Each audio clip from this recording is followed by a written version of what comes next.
What's up, language adventurers? Ready to seriously level up your skills? Because today we're going to unlock a secret power hiding in our words. We're talking about these super special adverbs that let us compare actions. All right, let's jump right in. All right, here's the game plan, our quest for today. We're going to start with why we even need to compare actions. Then we'll discover the 3 awesome power levels of these adverbs. After that, you got to know the rules of the game, right? We'll also meet some cool rebel adverbs that don't play by the rules. And we'll wrap it all up with a quick recap. Sound good? Let's do this. Okay, first things first, comparing actions. You ever wonder how we actually describe who did something, better, faster, or stronger? Like, how do we say one person ran faster than another? That's the exact puzzle we're going to solve today. So check this out. It says, Rahul spoke more clearly than Vivek, but Naveen spoke the most clearly. See those words, more clearly and most clearly? Those are the magic words, our clues. They're telling us how each person spoke compared to the others. So the big question is, how do these words actually work? And those glue words, they have a super cool name, adverbs of comparison.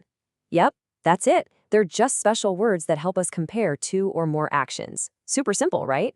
They're basically tools that tell us who's doing something more or less than someone else. Okay, now we're getting to the really fun stuff. Think of every single one of these adverbs as having 3 power levels. Seriously. And these levels let us get super precise with what we're saying. So you ready? Let's unlock these degrees of comparison. Yep, you heard that right. 3 power levels to show just how much. It's just like in a video game. You start on level 1, and then you can power up to the next level and the next. Each level you unlock gives your words more power and way more detail. So here they are, the 3 power levels laid out for us. First up, level 1 is what we call the positive. This one's easy. It just describes one action, like he ran fast. Simple. Then you power up to level 2, the comparative. This is for when you're comparing 2 actions. She ran faster than him. See? And then you get to the final boss, level 3, the superlative. This is when you're comparing 3 or more things. She ran the fastest of everyone. Pretty cool, huh? Okay, so you're probably wondering, how do I actually level up my adverbs? Great question. And just like any awesome game, you've got to know the rules to play.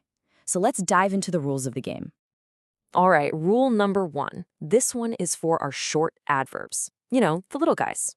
We're talking about words with just one sound beat, or a syllable. Think of words like fast or soon. For these, it's super easy. You just add to get to level 2 and est to get to level 3. That's it.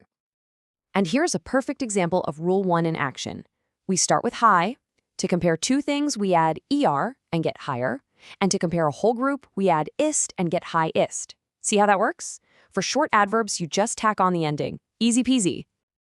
Okay, time for rule number 2.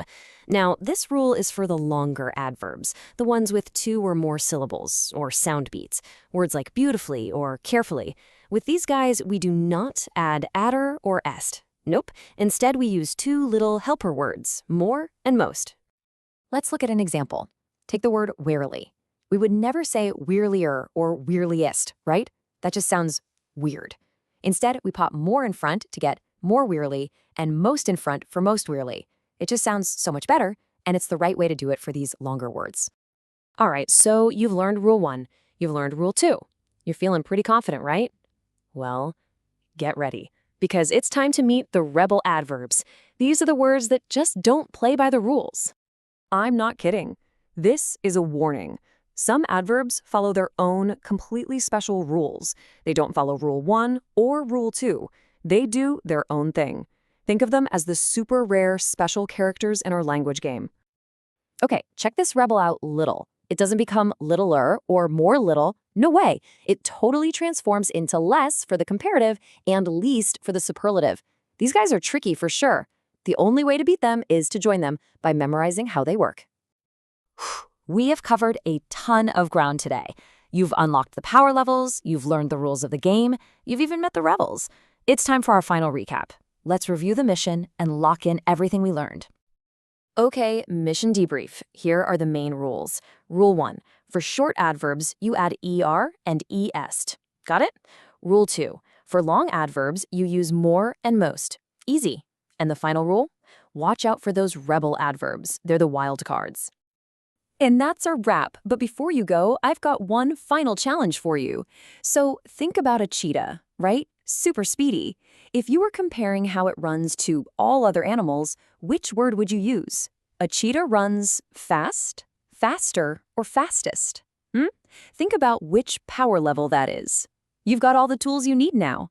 Thanks so much for hanging out with me today, and never stop leveling up your language.